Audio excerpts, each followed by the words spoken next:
Fala aí, eu sou o Luiz Otávio. Eu sou a Ana Cláudia, nós somos os dois faladores. E o tema de hoje é 5 coisas boas que aconteceram em 2020.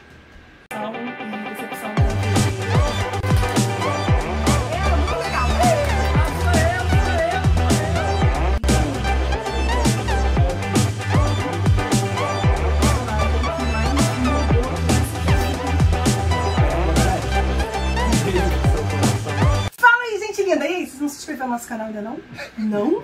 Não acredito. Se inscreve agora, é só apertar aí o botãozinho inscreva-se. Já começa 2021 com o canal novo. Isso, se inscreve. E aí, não deixa de apertar as notificações e aí você vai receber sempre a notificação, porque toda semana pelo menos sai um vídeo novo. Essa semana, excepcionalmente, temos mais de um vídeo por causa exatamente do ano novo. E a gente está atendendo o pedido da Beatriz e de outras pessoas que vêm falando com a gente que queriam mais um vídeo especial de fim de ano. Não deixe de dar o seu like e o seu dislike e deixar o seu comentário. Coloca aqui a sua lista dos pontos positivos e o que você achou desse ano, mas tenta positividade. A gente está tentando fazer um vídeo, lá em cima! É energia aqui, ó, lá em cima. E para começar, o nosso primeiro fato positivo é exatamente a discussão que surgiu de um fato negativo, mas que é exatamente a discussão sobre o racismo no mundo. O Black Lives Matter, né, aconteceu do meio do ano, se eu não me engano, depois daquela cena lamentável do policial asfixiando uma pessoa negra nos Estados Unidos, e aquilo acabou acontecendo também como um momento de catarse para tudo que as pessoas estavam vivendo, e no mundo todo as pessoas foram para a rua fazer manifestações chamando a atenção para a situação da população negra, mais especificamente nos Estados Unidos, mas no mundo como todo, né? Começaram as manifestações, inclusive, de derrubada de estátuas, que de alguma maneira simbolizam e deixam marcadas ainda algumas situações. Mudança de nome de ruas, de praças, de prédios públicos, porque eram pessoas ligadas à escravidão. E eu acho também que o debate público é muito importante na construção de um novo pensamento, e as pessoas nas redes sociais, nas escolas, nas universidades, na rua, estão discutindo isso para reconstrução. Lógico que essas manifestações não acabaram com o racismo. O racismo não vai ser acabado do dia para a noite. Nós temos uma história enorme na humanidade com relação ao racismo e nós temos pouco tempo na busca pela igualdade entre todas as etnias. Então isso vai ser uma construção longa, mas que precisa começar, e começa exatamente assim, da discussão, da reflexão e do bafafá que isso tudo gera. E só como sempre tem que ter uma treta, né? Vamos tentar ser curto, mas não vem com o papo de que todas as vidas importam, vidas humanas importam, porque Black Lives Matter não está querendo colocar a vida negra acima dos outros, a vida preta acima dos outros, só quer chamar a atenção para o fato de que a vida dessas pessoas também importa, né? Esse tipo de debate, esse tipo de discussão, esse tipo de argumentação funciona para uma criança de 8 anos, para um pré-adolescente de 12 anos que está começando a fortalecer o seu trabalho de interpretação de texto, mas não para um adulto de 30, 40, 50 anos de idade. Boring! E o fato de um grupo estar levantando a sua bandeira não anula você de levantar a sua bandeira. Então, se você acha que tem algum grupo que precisa de bandeira, que precisa ser discutido, algum problema social, ou algum grupo minoritário que não está recebendo o amparo, ou o destaque social, ou das instituições que merece, levante você essa bandeira e reclame você sobre esse aspecto. Próximo ponto que a gente vai falar sobre ponto positivo, né? A gente vai falar sobre cultura, e temos até 2 pontos sobre cultura para falar. Primeiro é que Parasita ganhou o Oscar. Que queira que não, é super diferente um filme coreano ganhar o Oscar. Primeira vez, né, que um filme, eu acho que é a primeira vez que um filme estrangeiro assim. Sim, é a primeira vez. E eu acho que também mostra o quê? Uma abertura, porque o que eles faziam também? Eles têm uma categoria de melhor filme estrangeiro. Exatamente para que eles não queriam que concorresse com os filmes deles de casa. Sim. E aí quando você vê um filme estrangeiro rompendo esse paradigma, então você teve 2 ganhadores estrangeiros. Um do melhor filme internacional, que eu não lembro qual foi. Foi? E depois tem o melhor filme. Então, assim, eu acho que ele ganhou melhor diretor, melhor acho que roteiro original. Tipo assim, você tem um rompimento de paradigmas e uma abertura maior da indústria. Eu acho que isso é muito importante para todo mundo. e principalmente para aqueles que produzem cultura e para nós que consumimos, porque a gente pode ter o acesso a outros tipos de trabalhos que são tão legais quanto o cinema americano e europeu, que no momento dominam, né, as nossas salas de cinema, por exemplo. Quer queira, quer não, a gente precisa chamar a atenção para a questão dos streamings, que de alguma maneira forçaram essa abertura, até por uma necessidade de aumentar seu catálogo, e aí a gente tem a Netflix, né, como a grande... Hoje uma grande produtora de conteúdo internacional. E claro que a gente tem que ficar de olho, né? Todas as coisas positivas que a gente está falando aqui não quer dizer então que o mundo virou um mar de rosas, mas a gente precisa ressaltar isso e chamar a atenção e acompanhar, né? A gente já teve no Oscar uma questão do Oscar So White, e aí depois se teve uma manifestação voltada para a representatividade negra que recrudesceu um pouco. Então esse ano já teve uma questão já para o próprio Parasita, para a produção estrangeira. Sobre questões femininas. Então a gente precisa acompanhar. Eu acho que, mas é um bom ponto. É um ponto e de mostrar que todos os países têm uma produção cultural muito positiva, muito bacana, e que a gente pode se divertir, se entreter, refletir, aprender com vários tipos de cinema e dos mais vários tipos de lugares. Ainda sobre cultura, né? Posso falar? Pode, claro, pode falar.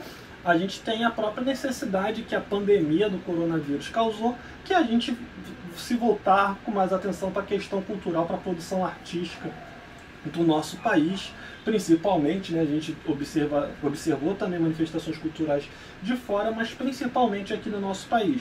Então as lives bombaram aqui no YouTube brasileiro. Claro que existiram... Como todo excesso enjoa, né?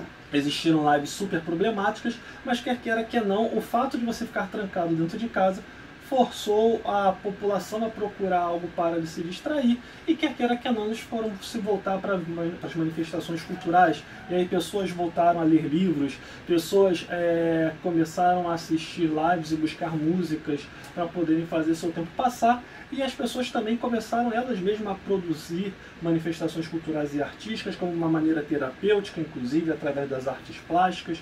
O teatro se reinventou. Isso. E muitos artistas apresentaram, né, peças ao vivo através da internet, e está se rediscutindo novas formas de arte. E eu acho que principalmente os streamings, né, a televisão também trouxe uma distração com as séries, filmes, novelas.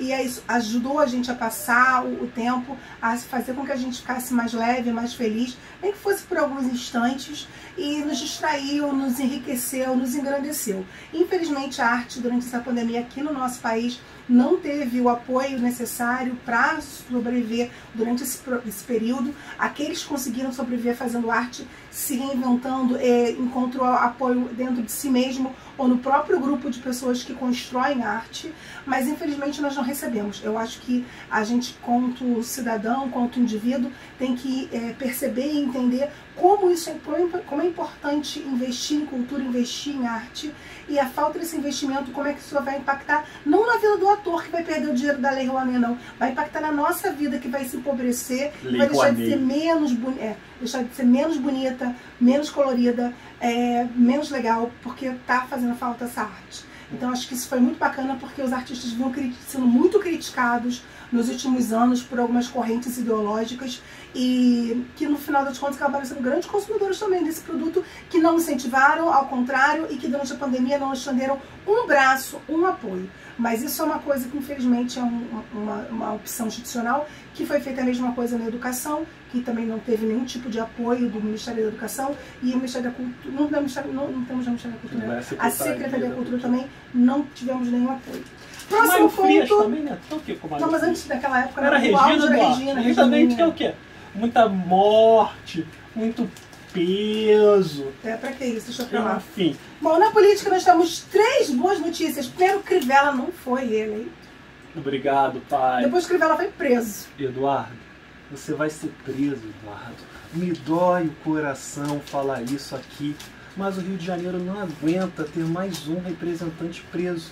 E se você for eleito, você não vai terminar o seu mandato, Eduardo. Você vai ser preso, Eduardo. E aí, se você não é do Rio de Janeiro, você talvez não saiba, o nosso prefeito, ele foi preso faltando 9 dias para a conclusão do seu mandato.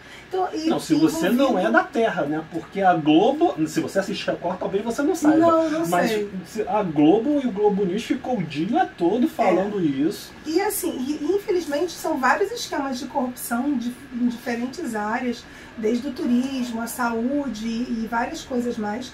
Ele sofreu, na verdade, acho que 3 tentativas de impeachment, mas ele comprou lá, né? Fez algum... Acredita-se, né? Tiveram reuniões. Não, na verdade, assim, ele fez essa coisa do jogo de troca de interesses, né?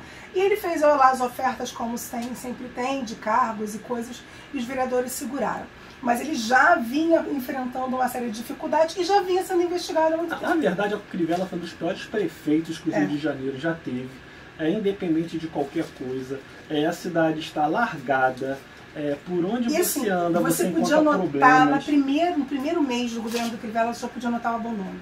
Coisas que no Rio de Janeiro sempre funcionaram, desde coleta de lixo, que era uma coisa que sempre foi muito boa no Rio de Janeiro, limpeza urbana e paisagismo, que sempre foi muito bonitinho, porque é uma cidade turística, tem que estar com as coisas bonitinhas. Isso já foi abandonado desde o primeiro mês do governo. E eu acho que tem muito a ver com a cultura do Crivella, que é um cara que vem de uma religião, de uma ideologia muito individualista relacionada àquele grupo. Aquele grupo vai ser salvo, só nós pertencemos a Deus, só nós somos cristãos, só nós somos os certos. O sofrimento é necessário para que você possa depois receber a sua recompensa. E aí esse grupo, essa forma de viver desse grupo... Esse segmento dentro de um determinado grupo, né? Para não acharem que a gente está falando dos protestantes como um todo. Essa denominação religiosa... No Crivella. E mesmo os seus líderes, principalmente, eles têm uma filosofia da exclusão. Então, tem o canal deles, o filme deles, a novela deles, os livros deles, a forma de pensar deles. E um grande incentivo para não conviver com outros. Às vezes você não ter contato com outras formas de pensar em si. Eu tenho pessoas, por exemplo, próximas que não foram ao meu casamento porque era um casamento não cristão e não era desaconselhado, né, na comunidade religiosa que aquela pessoa fazia parte, que ela frequentasse ambientes que não fossem cristãos e não convivesse com pessoas não cristãs. Isso o pessoal tem e aí, não cristão, não é que a gente não é cristão não, nós somos cristãos, mas no cristão, no que eles entendem ser cristão, é ser daquela denominação religiosa. Enfim, e aí é difícil você ser alguém que vem dessa cultura, dessa forma de pensar e de ser, e ele se formou, cresceu nisso aí, e querer que o cara pense coletivo, que ele pense sociedade, pense Rio de Janeiro, nas suas mais diferentes gamas. É uma cidade muito complexa, muito heterogênea, e enfim, então foi o que foi. Acho que passa um pouco por isso também. Só pra gente mudar de assunto, assim, quem mora no Rio, não mora no Rio, talvez não entenda como era importante o Crivella não ganhar, assim, como realmente um marco, né, de que não iria se aceitar, não iria se tolerar mais determinadas posições de um governante aqui no Rio de Janeiro. Isso não quer dizer que o Eduardo Paes, então, seja o suprassumo, que ele seja o lírio do campo, o melhor prefeito, o prefeito do mundo, essas coisas ou todas. Se ele seja honesto. Mas era importante que o Crivella perdesse, né? Talvez se ele fosse com um candidato de esquerda ele não perdesse, mas esse é um tema para um outro vídeo. Mas eu acho assim, o Rio de Janeiro não aguentava mais um mês de Crivella. Não dava, assim, a saúde, principalmente no Rio de Janeiro, não aguentava mais um mês de Crivella. E principalmente depois que ele passou a ter essa postura de não tomar mais medidas. Inicialmente ele tomou medidas de contenção na cidade com relação ao controle da Covid, e agora no final ele simplesmente liberou geral por questões políticas lá, para ele tentar ganhar, enfim, e liberou essa cidade e tá o caos que está hoje, e nós somos a cidade no Brasil que mais tem mortes por população per capita. Então, São Paulo tem mais de mortes, é verdade, mas se você comparar número de mortes com o número de pessoas que moram em São Paulo, eles têm menos mortes que nós. Então, nós somos hoje a cidade que tem mais pessoas mortas em comparação ao número de população. E ainda na mesma linha a gente tem o Trump que perdeu também. Que também foi muito importante para o mundo. Que entra na mesma linha que a gente acabou de falar do Crivella, que era importante esse marco de que o Trump não ganhasse, né, para que as pessoas nos Estados Unidos pudessem demonstrar que determinados comportamentos, determinadas visões não podem ser aceitas. Claro que seja Crivella perdendo, seja Trump perdendo, não quer dizer que essas visões vão desaparecer. Muito pelo contrário, já comentei isso aqui com a Ana, fora de vídeo. Eu acho que na verdade essas forças de extrema direita, elas vão tentar ser mais forte ainda, a gente vai ver elas fazendo mais barulho ainda. A gente observa isso em algumas posições do nosso presidente, inclusive, porque eles estão sentindo que eleitoralmente eles estão perdendo força, porque o governo que eles prometeram não se cumpriu. E aí, quando uma determinada promessa não se cumpre, as pessoas tendem, mesmo que de uma maneira mais rápida ou mais devagar, procurar um outro caminho. Agora, é importante essa derrota do Trump, é uma derrota considerável para a extrema-direita. E é curioso que ele, perdendo as eleições, ele acabou fazendo o que todo mundo diz que candidatos de esquerda vão fazer, que é tentar manipular as eleições ou não aceitar, dar um golpe, ou tentar, ou não aceitar o resultado das eleições.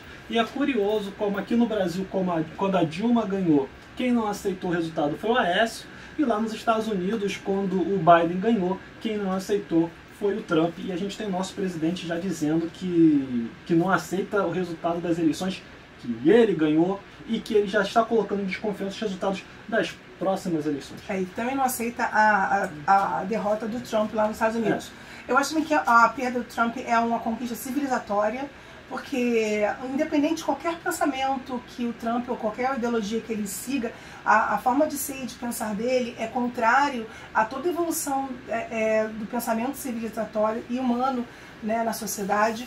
É claro que ele tem um pouquinho mais de verniz, ele consegue esconder um pouquinho mais a essência perversa e desumana que ele tem e o desprezo que ele tem por qualquer coisa que não seja como ele entende vitorioso, digno, bonito, americano. Significa dizer o espelho dele mesmo. Então tudo aquilo que não espelha ele não é insignificante. E a gente infelizmente vê essa mesma postura em outros políticos. Outro ponto positivo é que a ciência brilhou em 2021. E outra coisa, não foi só na saúde não, tá? Também teve descobertas na paleontologia, na astrofísica, na astronomia, teve descobertas arqueológicas e dentro da própria... Foi uma biomédica brasileira que conseguiu, né? Uma equipe com uma biomédica brasileira, uma equipe de São Paulo que conseguiu decodificar o gene do Covid-19. E a gente, além disso, tivemos várias descobertas também, não só sobre Covid, sobre câncer. Está vindo muita coisa nova, bacana sobre câncer.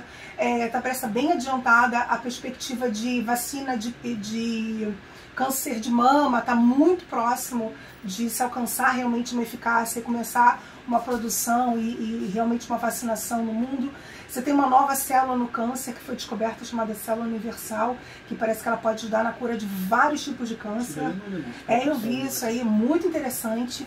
E, claro, todas as descobertas e todas as vacinas têm que ser comemoradas do Covid-19.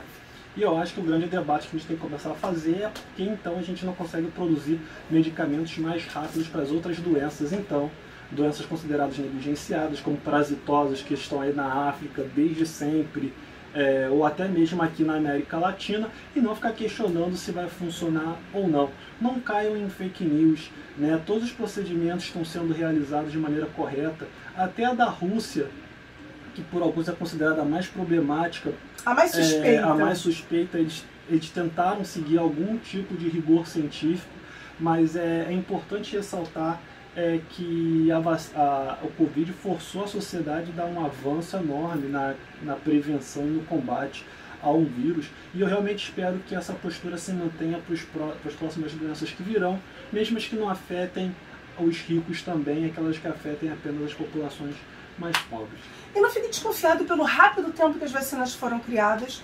Exatamente, elas foram criadas rapidamente pelos impactos econômicos e sociais que o Covid trouxe no mundo inteiro.